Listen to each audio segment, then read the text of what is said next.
भारतीय इतिहास। भारत के इतिहास को अगर विश्व के इतिहास के महान अध्यायों में से एक कहा जाए तो अतिशयोक्ति नहीं कहा जा सकता। एक वर्णन करते हुए भारत के पहले प्रधानमंत्री जवाहरलाल नेहरू ने कहा था, विरोधाभासों से भरा लेकिन मजबूत अदृश्य धागों से बंधा। भारतीय इतिहास की विशेषता यह है कि वह खुद तलाशने की सतत प्रक्रिया में लगा रहता है और लगातार बढ़ता रहता है। इसलिए एक बार में समझने की कोशिश करने वालों की ये मायावी लगता है। इस अद्भुत उपमहाद्वीप का इतिहास लगभग 75,000 साल पुराना है और इसका परिणाम होमो सैपियंस की मानव गतिविधि से मिलता है। यह आश्चर्य की बात है कि 5,000 साल पहले सिंधु घाटी सभ्यता के वासियों ने कृषि व्यापार पर आधारित एक शहरी संस्कृति विकसित कर ली थी। पाषाण युग 5 लाख से 2 लाख साल पहले शुरू हुआ था और तमिलनाडु में हाल ही में खोजों में एक क्षेत्र में सबसे पहले मानव उपस्थिति का पता चला है। देश के उत्तरी पश्चिमी हिस्से से 2 लाख साल पहले के मानव द्वारा बनाए हथियार भी खोजे गए हैं। कांस्य युग। भारतीय उपमहाद्वीप में कांस्य युग की शुरुआत लगभग 3300 ईसा पूर्व सिंधु घाटी सभ्यता के साथ हुई थी। प्राचीन भारत का एक ऐतिहासिक हिस्सा होने के अलावा मेसोपोटामिया और प्राचीन मिस्र के साथ विश्व की शुरुआत सभ्यताओं में से एक है।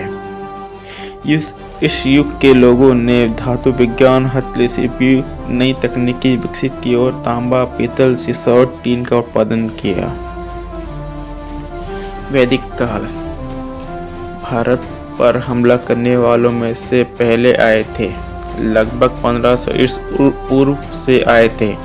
अपने साथ मजबूत सांस्कृतिक परंपरा लेकर आए। संस्कृत और द्वारा बोली जाने वाली सबसे प्राचीन भाषाओं में से एक थी और वेदों को लिखने में इसका उपयोग हुआ, जो कि 12वीं ईस्वी पूर्व के हैं और प्राचीनतम ग्रंथ माने जाते हैं। वेदों को मेसोपोटामिया और मिस्र के ग्रंथों के बाद सबसे पुराना ग्रंथ माना जाता है। उपमहाद्वीप में वैदिक काल लगभग 1500 से 500 ईसा पूर्व तक रहा है। इसमें ही पारंपरिक भारतीय समाज में हिंदू धर्म, अन्य संस्कृति आयामों की नींव पड़ी। आर्यों ने पूरे उत्तर भारत में खासतौर पूरी गंगा की मैदानी इलाकों में वैदिक सभ्यता का प्रसार किया। महाजनपद।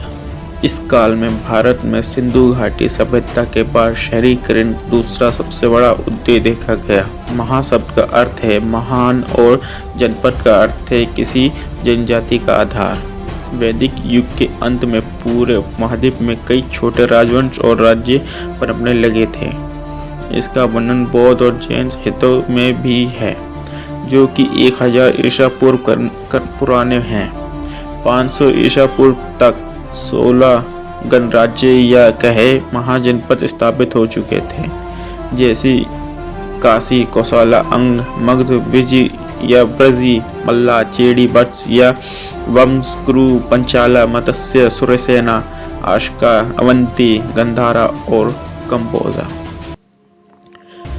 उपमहाद्वीप का ज़्यादातर उत्तर पश्चिमी क्षेत्र, जो कि वर्तमान में पाकिस्तान और अफगानिस्तान है, में फारसी अकामेंडी साम्राज्य के डायरेसी द ग्रेट शासन में से 520 ईसा पूर्व में आया और करीब 2 सदियों तक रहा। 326 ईसा पूर्व में सिकंदर ने एशिया माइनर और अकामेंडिक समाज पर विजय पाई। फिर उसने भारतीय उपमहाद्वीप की उत्तर पश्चिमी सीमा पर पहुंचकर राजपुरा को हराया और पंजाब के ज़्यादातर इलाके पर कब्जा किया।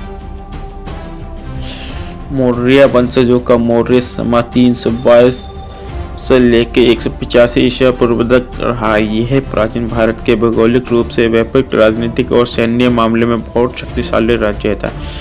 चंद्रगुप्त मौर्य ने इस उपमहाद्वीप में मगध, जो कि आज के समय में बिहार है, में स्थापित किया। महान राजा अशोक के शासन में ये बहुत उन्नत हुआ। प्राचीन भारत इतिहास की घटनाक्रम। प्रागैतिहासिक काल 4 लाख ईसा पूर्व 1000 ईसा पूर्व वह समय था जब सिर्फ भोजन इकट्ठा करने वाले मानव ने आग और पहिए की खोज की। सिंधु घाटी से बता 25 ईसा पूर्व और 1500 ईसा पूर्व इसका ये नाम सिंधु नदी से आया। ये कृषि करके उन्नत हुई। यहाँ के लोग प्रकृति संसाधनों की पूजा भी करते थे। महाकाव्य युग 1000 ईसा पूर्व से लेकर 600 ईसा पूर्व इस कालखंड में वेदों का संकल्प हुआ। वर्णों के भेद हुए, आर्य और दास।